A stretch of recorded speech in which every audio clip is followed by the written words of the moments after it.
My name is Keith Schneider. I'm a professor in the Department of Food Science and Human Nutrition. Commonly contracted foodborne illnesses in the United States are probably by number Salmonella and Campylobacter.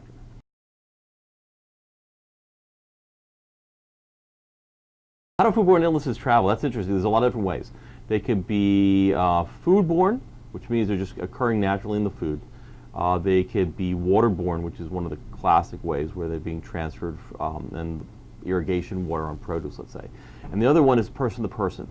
The difficult part, person to person transfer, is it's usually transferred by what's known as a fecal oral route, and it's probably about as disgusting as it sounds, where people use the restroom, they don't wash their hands, they end up with fecal matter on their hands that gets transferred to the food, people ingest the food, and then people come down with foodborne illness. And a large percentage of foodborne illness are probably contracted that way.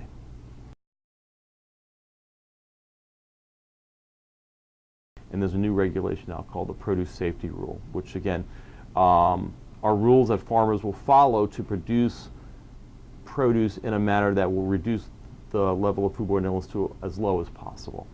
For most consumers, pretty much you're trusting either your supermarket you're buying it from or the person at the farmer's market that they're doing all the right things. So that's the hardest one to control, but the other ones are pretty easy.